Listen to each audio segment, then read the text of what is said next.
우리 속담에 뱁새가 황새를 따라가다 가랑이 찢어진다라는 속담이 있습니다.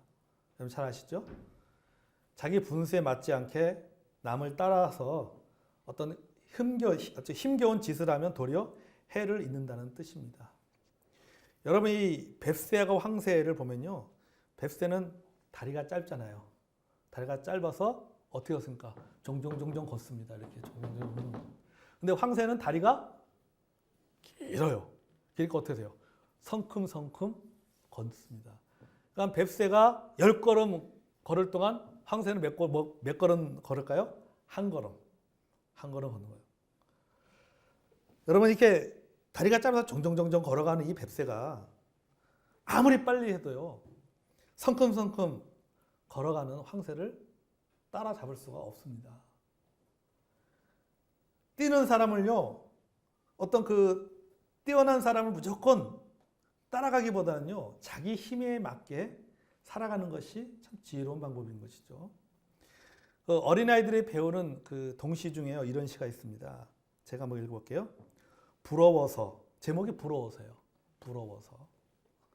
부러워서 연못 속 잉어 한 마리 날아가는 새가 하도 부러워서 헐헐 날아보려고 펄쩍 퉁덩 물 밖으로 나가려고 펄쩍 퉁덩 저러다 지쳐 쓰러지겠네. 이런 시입니다. 굉장히 의미가 있어요. 여러분 가만히 생각해 보세요. 여러분 그렇잖아요. 물고기가 날아가는 새를 아무리 부러워하고 날려고 애를 써도요. 물고기는요. 날 수가 없습니다. 왜? 물고기니까.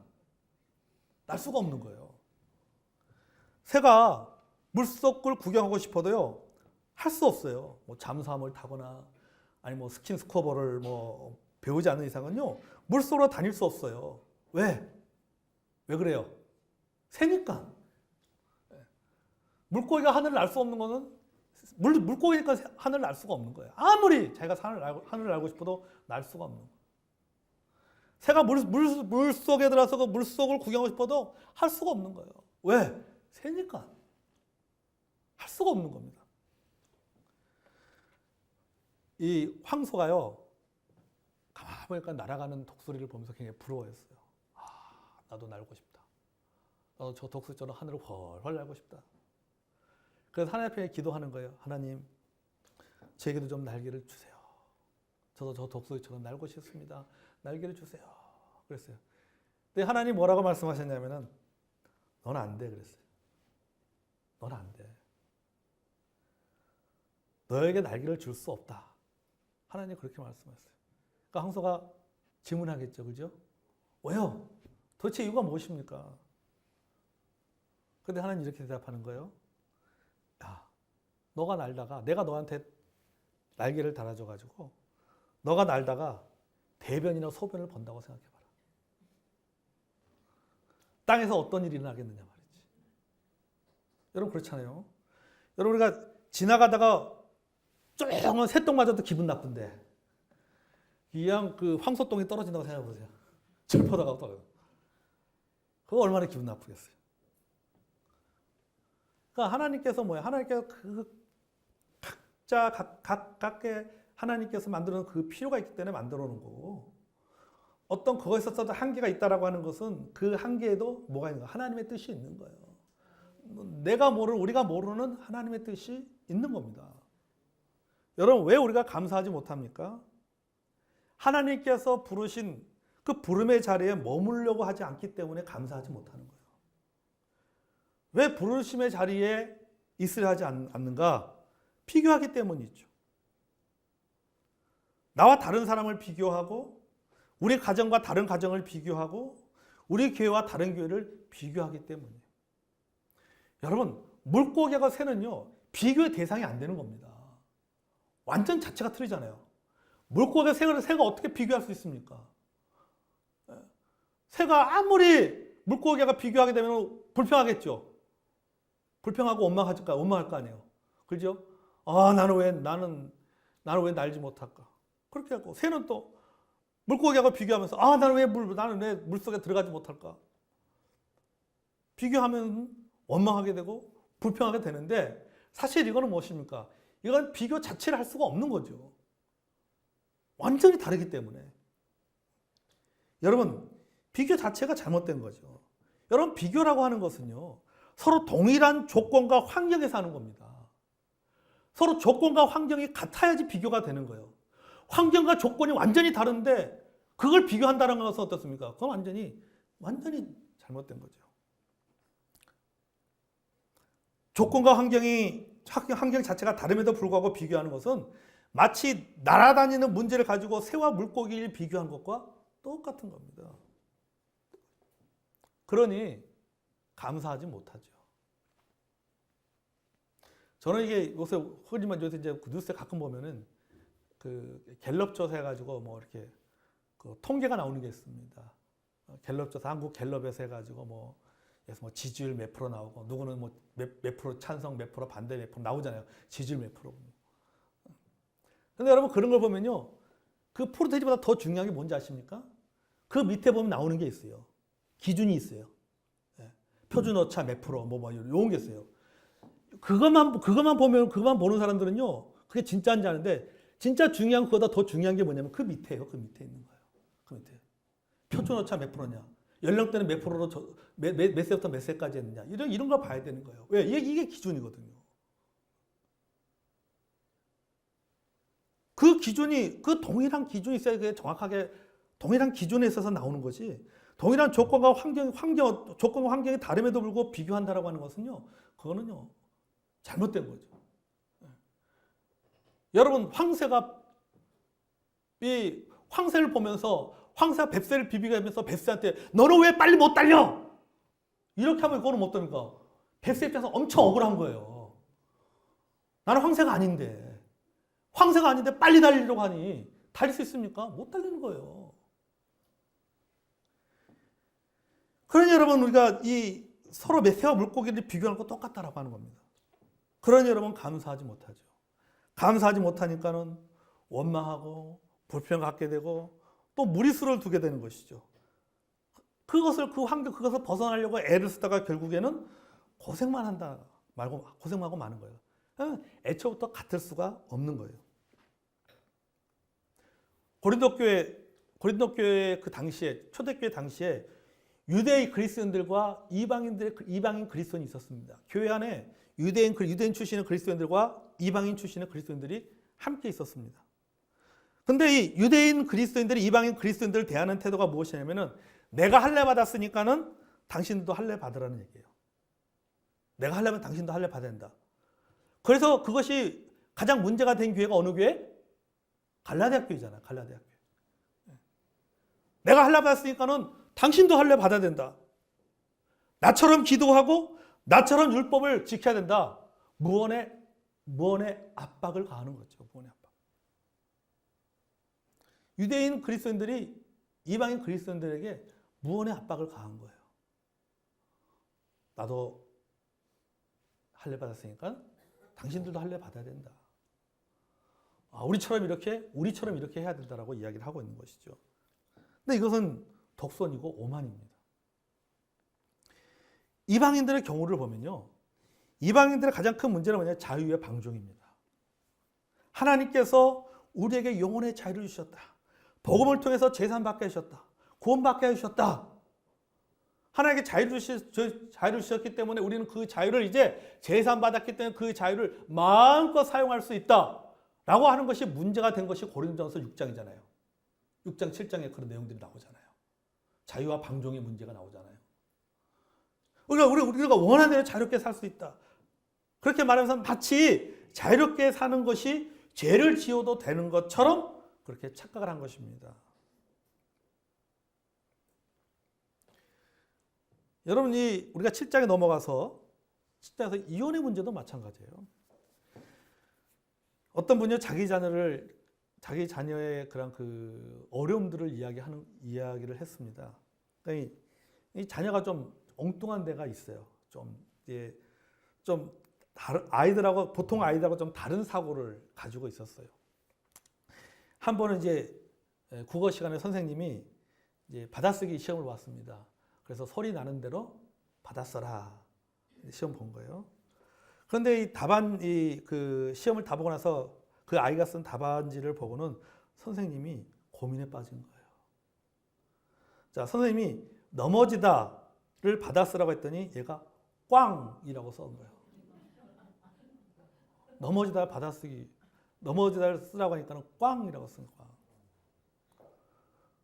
그런데 사실은 이 딸도 이 답안지를 작성할 때 굉장히 고민을 하고 답안지를 작성한 거예요. 꽝이라고 해야 되나? 꽈당이라고 해야 되나? 꽝이라고 써야 되나? 아니면 꽈당이라고 써야 되나? 그러니까 선생님이 이걸 알고는 야, 이 답을 맞았다고 해야 되나? 틀렸다고 해야 되나? 고민이 될 수밖에 없는 것이죠. 여러분 인생에서도요, 사실요, 정답이 없는 경우도 많습니다. 사실요. 우리가 살다 보면요, 정답이 없는 경우가 참 많이 있어요, 사실은요. 우리가 살면서 겪게 된 모든 문제 다 정답이 있느냐? 아니에요. 내가 생각해 그것이 정답이라고 생각하는데 다른 사람 그것이 정답이 아니라고 생각하는 것들도 있습니다. 결혼이나 이혼의 문제도 마찬가지예요. 이혼이 선과 악의 문제라면요, 고민할 필요가 없는 거. 그렇잖아요. 이게 선이냐 악이냐는 문제면요, 고민할 필요가 없는 겁니다. 하지만은 이 이혼이라고 하는 문제는요, 선과 악의 문제가 아니라 선택의 문제예요, 선택의 문제. 그리고 선택에 따른 책임이 따르기 때문에 고민스러운 겁니다. 그런데 이런 문제를 가지고 이렇게 하라, 저렇게 하라 강요하는 것은요, 그것은 독선이죠. 여기 17절에 보십시오. 오직 주께서 각 사람에게 나눠주신 대로 하나님이 각 사람을 부르신 그대로 행하라. 내가 모든 교회 이와 같이 명하노라. 자, 이런 우리말 성경에는요, 오직이라고 기록되어 있잖아요. 원문을 보면요, 그러나로 기록되어 있어요. 그러나. 그러니까 여기에 오직이나 그러나는 것은요, 앞에 내용에 대한 결론을 내리면서 다음 주제에 대한 시작을 이야기하는 겁니다. 앞에 지금까지 했던 것에서 결론을 내리는 거예요.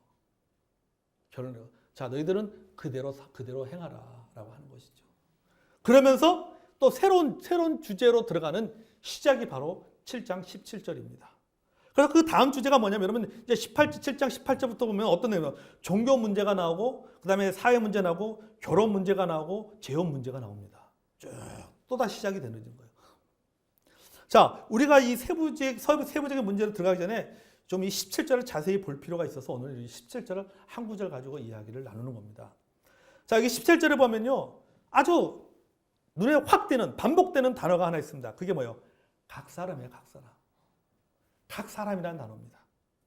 각 사람을 부르시고 각 사람에게 나누어 주신다라고 하는 사상은요, 고린도전서에 자주 등장하는 사상입니다. 여러분들 고린도전서를 쭉 읽어보자면 굉장히 개인 사상을 많이 이야기합니다. 개인적인 것을 많이 이야기해요. 3장 5절, 4장 5절, 7장 7절, 12장 7절, 11절, 18절도 보면요, 하나님께서 각 사람을 부르시고 각 사람에게 은사를 주셨다라고 얘기하죠.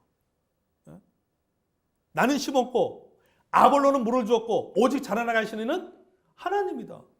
각각 틀린 거예요. 어떤 사람은 물 주는 사람이 있고 어떤 사람은 뿌리는 사람이 있고. 은사도 고린도서 12장에 보면 은사가 나오잖아요. 은사도 우리가 주는 것 같고 성령을 갖고 침례도 갖고 쫙 나오잖아요. 그래서 근데 뭡니까? 하나님께서 각 사람에게 은사를 주셨다라고 했잖아요. 각각에게 주셨다라고 해요. 자, 여러분이 각각이란 말 속에는요, 개인성이 있는 거예요. 개인성. 자기의 고유한 것을 하나님께 주셨다라고 하는 겁니다. 즉 개인의 고유한 자유와 권리가 있다라고 하는 거예요. 기독교 상담가인 게리 토마스가 쓴 영성에도 색깔 있다는 책에 이런 글이 있습니다. 하나님은 남이 원하는 이미지가 아니라 진짜 당신을 알기 원한다.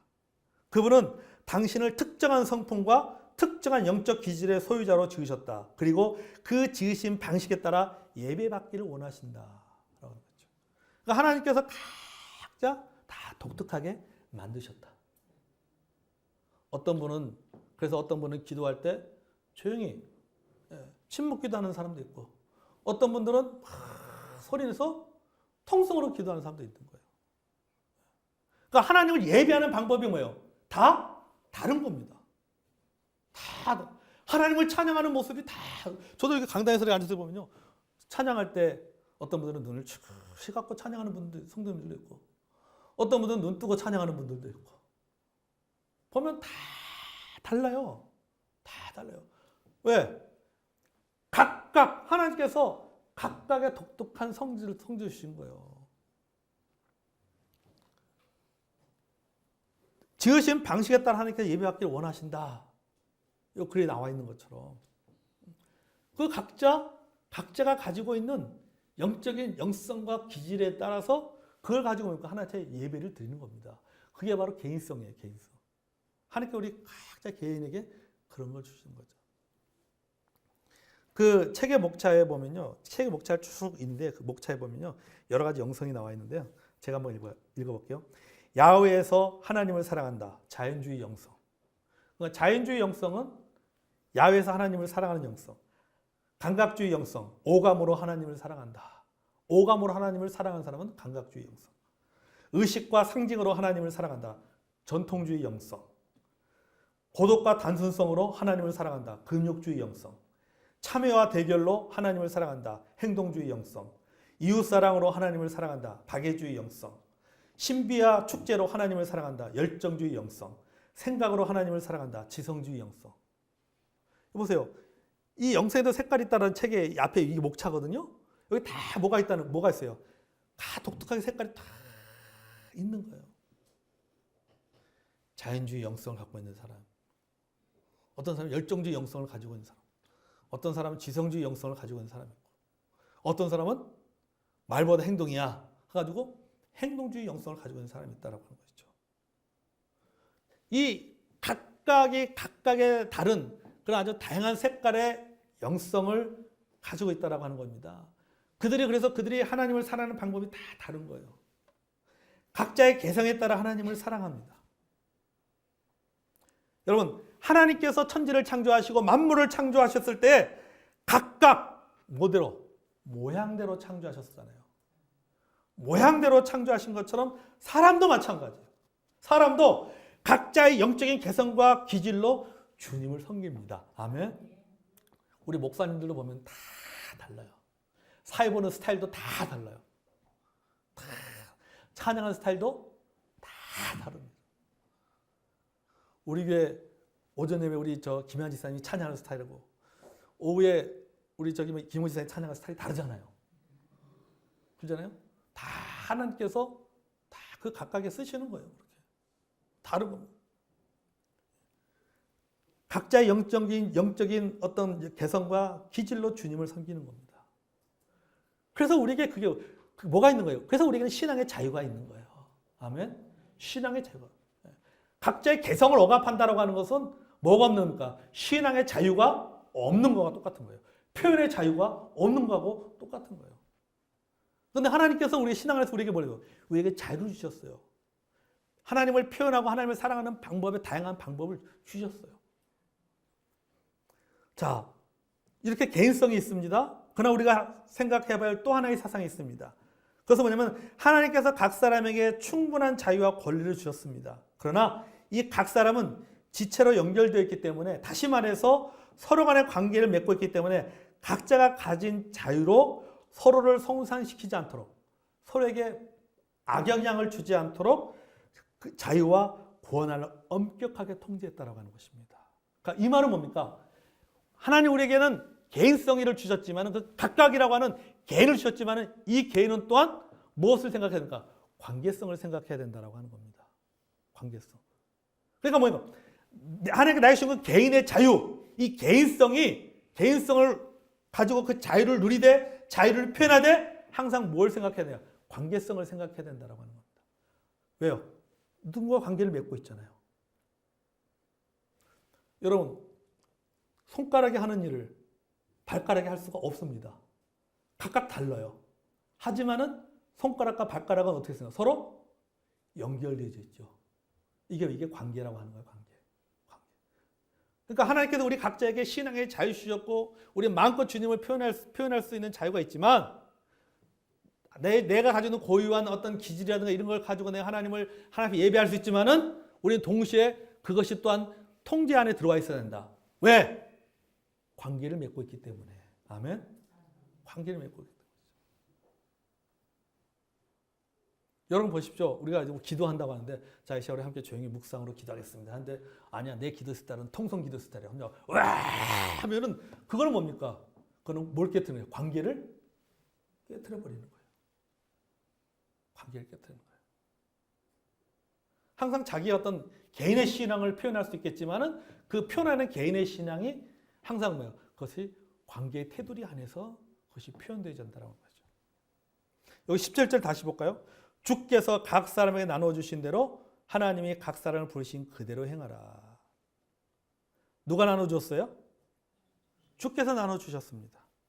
하나님이 각 사람에게 나눠주신 거예요. 누가 부르셨어요? 하나님이 부르셨습니다. 그러니까 하나님이 나눠주시고 하나님이 불러주셨습니다. 그러니까 하나님께서 각자에게 절대적인 자유를 주셨지만은 이 자유가 하나님에 대해서 적대적이거나 다른 사람을 해롭게 하는 자유가 되어서는 안 된다라고 하는 겁니다. 왜? 각각의 근원은 누굽니까? 하나님이에요. 하나님이 개인성을 주신 거예요. 내가 가지고 있는 그 개인성은 누가 주셨어요? 하나님이 주셨어요. 내가 가진 영적인 기질도 누가 주셨어요? 하나님이 주신. 그래서 어떤 사람은 외향적인 기질, 어떤 사람은 내향적인 기질, 어떤 사람은 베드로 기질, 어떤 사람은 그 요한 기질, 어떤 사람은 야고보의 기질, 다 각자의 기질이 있지만은 그 기질을 주신 사람이 누구냐? 하나님이야, 하나님. 하나님이 주신 겁니다. 하나님께서 각자가 만든 자유를 주셨습니다. 그리고 우리 그 자유 안에서 행하는 거예요. 하나님은요, 사람을요, 기계처럼 통제하는 분이 아니십니다.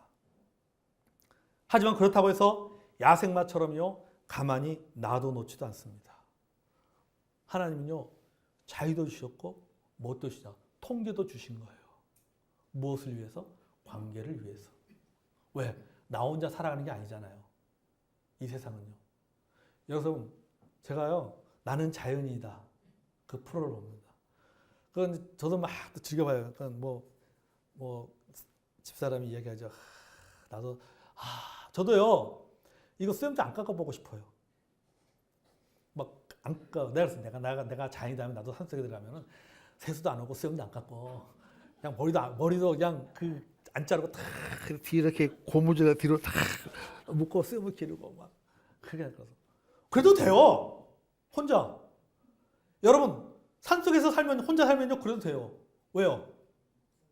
나 혼자니까. 나 혼자니까 그렇게 할 수 있어요. 근데 여러분, 제가 지금 여기 내려와 있는데, 예? 제가 여기서, 나는 수염도 기르고 싶고, 수염도 머리도 안 자르고, 길어서 뒤로 고무줄에가 뒤로 따고 싶고, 개랑 한복 입고 싶고, 고무신 신고 싶고. 여러분, 제가 주일날, 그렇게 입고 딱 문 열고 들어오면 우리 성도들이 뭐 하겠습니까? 주여. 그렇게 안 해요. 예? 우리 목사님 너무 개성 있어. 아마 안 그럴 것 같아. 그죠? 예? 목사님 웬만하면 좀 머리도 자르시고 좀 세수도 좀 하시고 그럴 것 같아요.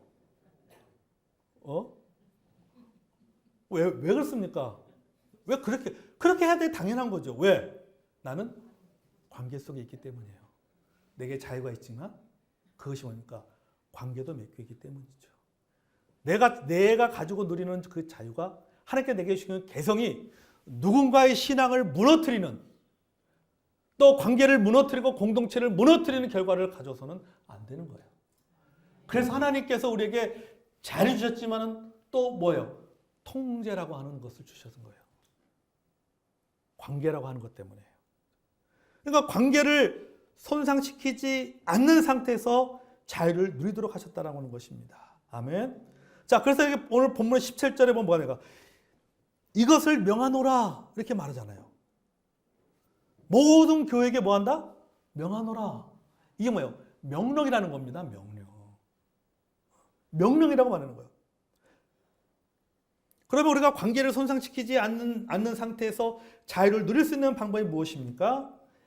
하나님께서 각자에게 주신 자리에 감사함으로 머물러 있는 겁니다. 아멘? 머물러 있는 거예요. 그래서 너희들이 머무르라고 얘기한 거예요. 그 자리에 머무르라. 다른 말로 표현하면 그 길을 걸어가라는 얘기입니다. 하나님께서 너에게 주신 그 길을 걸어가라는 거예요. 그 길을 걸어가라. 비교하지 말고 내 자리에 머무르고 하나님이 내게로 가라고 말씀하신 그 길을 가면 된다라고 얘기하는 겁니다. 아멘. 여러분 하나님이 부르신 자리에 머무르라. 그리고 여러분 그 머무르고 그 자리에서 여러분 감사하는 저 여러분이 되기를 원합니다. 아멘. 하나님 주신 자유를 누리되 우리는 그 자유로 서로 간의 관계 속에서 그 자유가 좋은 영향력을 주도록 해야 되는 거예요. 근데 만약에 그 자유가 서로에게 좋은 영향력을 주는 것이 아니라 나쁜 영향력을 준다면 그 자유는 잘못돼서 사용하는 거죠. 그 개성은 잘못된 거죠. 우리 가끔 보면 너무 자기의 개성을 강조하는 사람들이 있잖아요. 그렇죠? 근데 그런 사람 특징이 뭡니까? 공동체 안에 어울리지를 못해요. 어울리지 못해요. 그냥 혼자는 좋을지 모르지만 공동체 안에서는 좋은 영향을 주지를 못하는 거죠. 하나님 원하시는 것은 뭐예요? 하나님은 우리에게 자유 주셨지만 그 자유를 어떻게 된다? 관계 속에서 그 자유를 사용하기를 원하고 계신다는 사실입니다. 아멘. 우리 고린도서 7장이요. 마지막으로 우리 그 7장 맨 마지막 절 볼까요?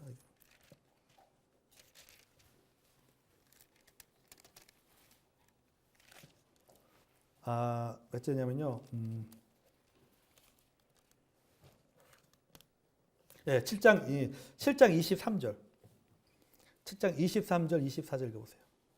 자, 23절, 24절 같이 볼까요? 자, 시작.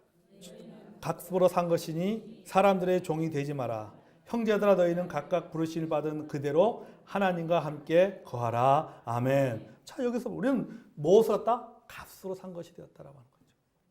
그리고 그러니까 뭔가 너희 형제 너희는 각각 부르심 받은 그대로 하나님과 함께 거하라. 부르신 그대로 하나님께 부르신 그 자리. 그러니까 요 앞에 문제는 이제 요 앞에 우리가 다음 시간에 하겠죠. 요 앞에 뭐예요? 누구에 대한 문제를 말하고 있냐면요. 바로 자유인과 종에 대한 문제를 이야기하고 있는 겁니다. 자유인과 종에 대해서 문제. 이것도 문제가 되었던 거예요. 그 문제에 대해서 이제 쭉 이야기하면서 결론적으로 이 부분을 이야기한 겁니다. 사랑하는 성도 여러분, 말씀을 정리합니다. 여러분, 우리 하나님께 우리에게 뭘 주셨어요? 자유를 주셨어요.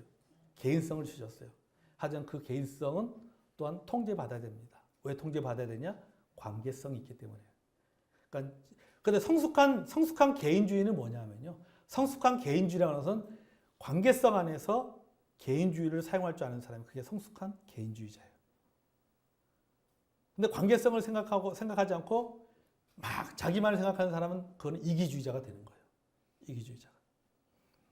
사랑하는 성도 여러분, 우리가 하나님 주신 그 자리에 머물러서 감사함으로 살아가는 저 여러분이 되기 원합니다. 아멘. 비교하지 마세요. 비교하면 원망하고 불평하고 내 자녀하고 남의 자녀 비교하지 마세요. 비교하지 마세요. 왜? 기준 자체가 잘못된 거예요. 환경 자체가 자라는 환경이 틀리고 모든 게 다 틀린데 어떻게 그게 서로가 비교가 되겠습니까? 비교할 필요 없어요. 남편 비교하지 마세요. 아멘.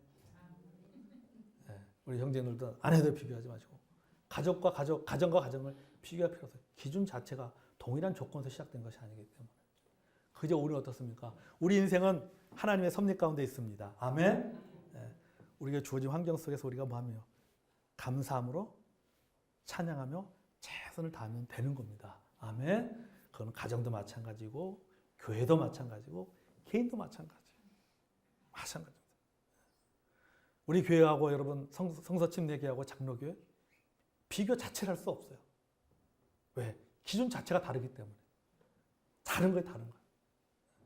우리는 하나님께서 우리에게 주신 그 길, 우리가 가야 될 믿음의 길, 감사함으로 그 길을 가면 됩니다. 그 자리에 머물러서. 그리고 최종 평가는 누구한테 받는 거예요? 사람에게 받는 것이 아니라 하나님께 받는 겁니다. 아멘. 자, 우리 찬송하겠습니다.